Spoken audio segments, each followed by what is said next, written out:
விஜய் கல்யாணம் ஆக போகுது. Hot topic. விஜயும் த்ரிஷாவும் கல்யாணம் பண்ணிக்க போறாங்க. நீங்க டைவர்ஸ் கொடுத்துட்டீங்களா? எது ஆரம்பத்தில் த்ரிஷா ஹஸ்பண்ட் பரபரப்பாக கிளப்பீங்க. இப்போ திடீர்னு எப்படி ஆன்மீக பாதைக்கு மாறுனீங்க? பார்க்கறதுக்கு சதுரங்க வேட்டை நட்டி மாதிரியே இருக்கீங்களே.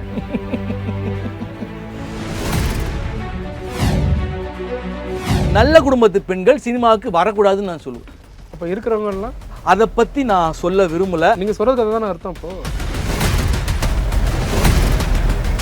ஒரு புதிய அரசியல் கட்சியை ஆரம்பித்த ஒருவர் கூடிய விரைவில் தேர்தலுக்கு முன்னால் டிக்கெட் வாங்கி விடுவார், இறந்துருவார், போயிடுவார்.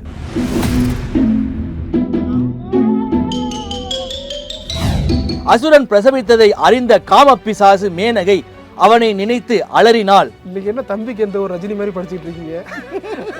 சரி, விஜயோட நாடி இப்போ எப்படி இருக்கு? அவருக்கு மிகப்பெரிய சம்பவங்கள் அடுத்தடுத்து கோரமா இருக்கு. விஜய் திரும்ப சினிமாக்க போயிடுவாரோ? கப்பு முக்கியம் பகிலே. ஜனநாயகம் வருமா வராது? ஜென்மத்துக்கு வராது. என்ன சொல்லுவீங்க? இந்த அகத்தியர் உத்தரவு, இந்த இன்டர்வியூ அகத்தியர் உத்தரவு, இறைவன் உத்தரவு. விஜய் பத்தி அகத்தியர் ஏதாவது சொல்லியிருக்காரா? பாருங்க, அகத்தியரை அசிங்கப்படுத்தாதீங்க. இல்ல உங்க ஞானத்துல வந்து சொல்லியிருக்காரான்னு கேட்டேன். இங்கேயும் ஒரு ஹிட்லர் மறு அவதாரம் எடுப்பார். தமிழ்நாட்டுல எடுப்பார். இப்ப அவர் பிறக்கலையா? இப்ப நான் என்ன உங்களை சொல்றது? இப்ப கேஸ் பிரச்சனை, அடுத்த லாக்டவுனுக்கு மக்கள் தயாராகணும்னு ரைட் ரேஸ் வேலையெல்லாம் ஏத்திட்டாங்க. இது ஆமா, ஏத்துதான் செய்வாங்க.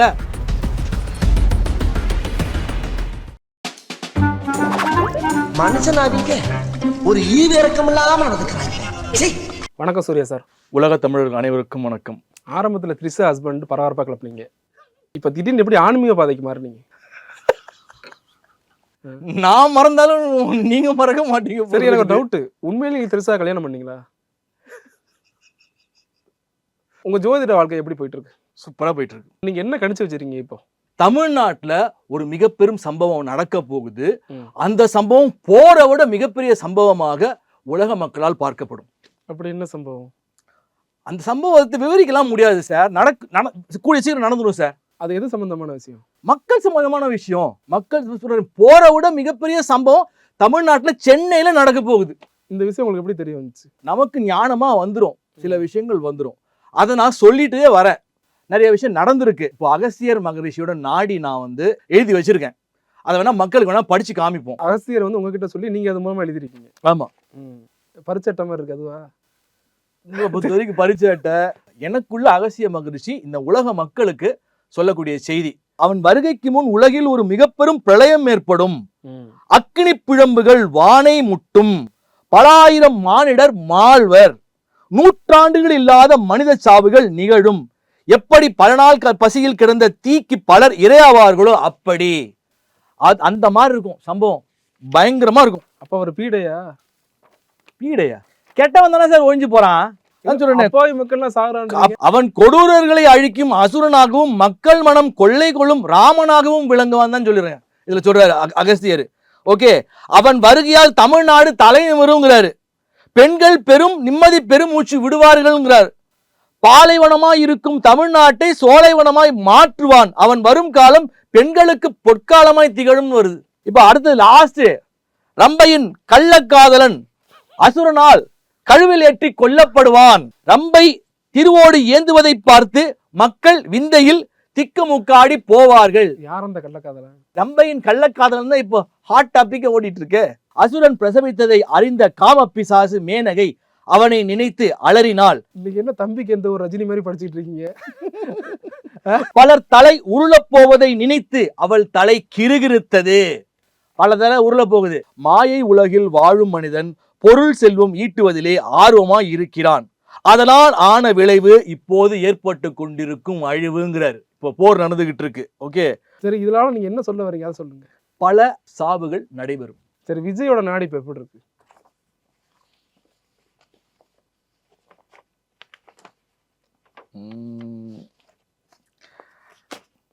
Bad time.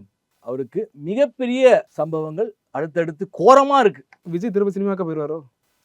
சார், ஜனநாயகனே சார் வராது சார். ஃபர்ஸ்ட் ஆஃப் ஆல் அவருடைய அரசியல் எதிர்காலமும் முற்றுப்புள்ளி முடிஞ்சு போச்சு. கதம் கதம். சினிமாவும் கதம் கதம் சார். பொங்கலுக்கு முன்னாடியே சொல்லிட்டேன், ஜனநாயகன் வரதுக்குள்ளேயும் விஜய் ஒரு வழி ஆகிடுவார்னு இருப்பேன். ஜனநாயகம் வருமா வராதா? ஜென்மத்துக்கும் வராது. என்ன சொல்லுவீங்க? ஜென்மத்துக்கும் வராது. விஜய் பத்தி அகத்தியர் ஏதாவது சொல்லியிருக்காரா? பாருங்க, அகத்தியரை அசிங்கப்படுத்தாதீங்க.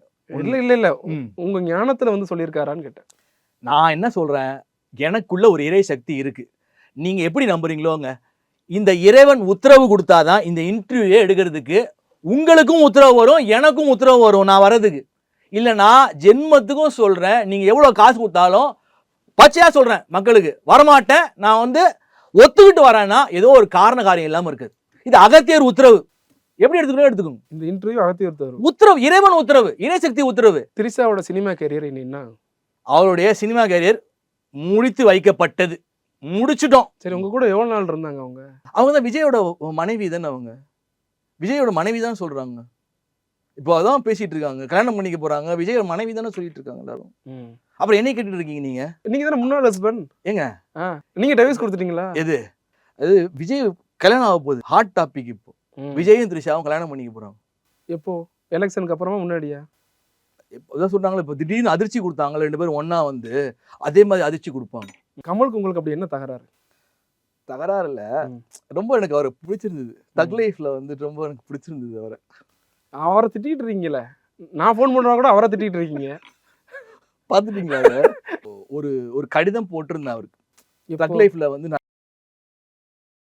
த்ரிஷா வந்தாரு அப்படின்னு ஒரு லெட்டர் போட்டிருந்தேன் அவருக்கு. லெட்டர் தட்டிட்டு திரிஷா கூட யார் நடிச்சாலும் அவங்க லெட்டர் போடுவீங்க. இனிமே நடிச்சாதானே இனிமே நடிச்சாதானே. ஏன்னா சினிமான்றது என்ன பொறுத்த வரைக்கும் கப்பு கழுசடை. நல்ல குடும்பத்து பெண்கள் சினிமாவுக்கு வரக்கூடாதுன்னு நான் சொல்லுவேன். அப்ப இருக்கிறவங்க எல்லாம் அதை பத்தி நான் சொல்ல விரும்பல. நான் அவங்கள நான் கேவலப்படுத்துறேன்னு நான் மீன் பண்ணி சொல்லலை. நீங்க சொல்றது அதுதானே அர்த்தம். இப்போ உண்மைதான், நான் சினிமாவில் தான் இருந்தேன். நானே ஒரு சினிமா தயாரிக்க வேண்டியது எல்லாம் எனக்கு தெரியும் சினிமாவில்.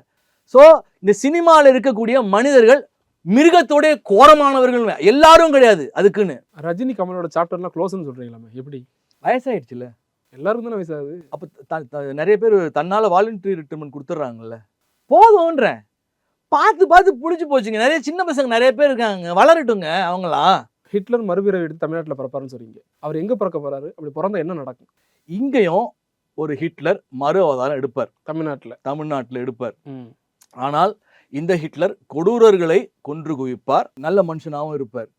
ஒரு மிகப்பெரிய மாற்றத்தை பார்க்கலாம், ஒரு அரசியல்ல மாற்றத்தை பார்க்கலாம். அவரை கொடூரமானவனுங்க, வக்கர புத்தி பிடிச்சவனுங்க அவரை ஹிட்லர்னு கூப்பிடுவானு. இப்போ அவர் பிறக்கலையா? கூடிய சீக்கிரம் பிரசவம் ஆவாரு. ஒரு புதிய அரசியல் கட்சி ஆரம்பித்த ஒருவர், பல தலைகளை காவு வாங்கியவர், கூடிய விரைவில் தேர்தலுக்கு முன்னால் டிக்கெட் வாங்கி விடுவார். இறந்துடுவார். போயிடுவாரு, கிளம்பிடுவாரு. அவர் மட்டும் கிளம்ப மாட்டாரு. ரெவல்யூஷனரி சேஞ்ச்னா there be a total sweep. நான் சொல்லும் போது உங்களுக்கு காமெடியா இருக்கும். மொத்தமா மாறிடும், பிரபஞ்சம் மொத்தமா மாறிடும். இந்த ஸ்டார்ஸ்லாம் இருக்காங்கல்ல, இந்த ரஜினிகாந்த், கமலஹாசன், அப்புறமா இந்த விஜய், அஜித், நான் சொல்லியிருப்பேன் யாரு குட் பேட் அக்லி தான் கடைசி திரைப்படம்னு சொல்லியிருப்பேன் சார். ஓகேங்களா? இப்போ அடுத்த படம் வந்து இப்போ ஸ்டார்ட் பண்ண போறாங்க, ஷூட் பண்றாங்க, அப்படி இப்படின்னாங்க. இப்போ ஷூட்டிங் நடக்கும்னு நினைக்கிறீங்களா? இதுக்கப்புறமா இப்போ கேஸ் பிரச்சனை, இப்போ இது வரைக்கும் மக்களுக்கு இப்போதான் லேசா உணர்ந்துருக்கிறான். இன்னும் அடுத்த லாக்டவுனுக்கு மக்கள் தயாராகணும்னு ரைட் ரேஸ் எல்லாம் ஏத்திட்டாங்க. இது ஆமா, ஏற்றதான் செய்வாங்க. ஸோ அது நம்ம எல்லாரும் என்ன சொல்றது, பிரார்த்தனை பண்ணுவோம் சீக்கிரம். ஆனா இந்த போர் இப்போதைக்கு முடியாது சார். நமக்கு தெரியாம ஒரு ஸ்பிரிட் நம்மளெல்லாம் வாட்ச் பண்ணிட்டே இருக்கு சார். ஓகே, மனித நிலையில வந்து அது வந்து தெரியாது. இது ஞானிகளுக்கு அது தெரியும். அவங்களுக்கு குரல் கேட்கும். கேட்குறீங்களா சம்பவங்கள் அதெல்லாம் வந்து. அப்போ அவனுடைய செய்கை சரியில்லை அப்படின்ற பட்சத்தில் ஒரு பெரிய படுகுழியை வெட்டி வச்சிருக்கும். அது சரியான தருணம். இப்போ அதான் டிவைன் இன்டெலிஜென்ஸ் சரியான தருணத்துக்காக காத்திருந்து மொத்தமாக படுகுழியில் தள்ளி மண்ணை அள்ளி போட்டு மூடி ஃபினிஷ் பண்ணிடும். நன்றி, வணக்கம். நன்றி, வணக்கம்.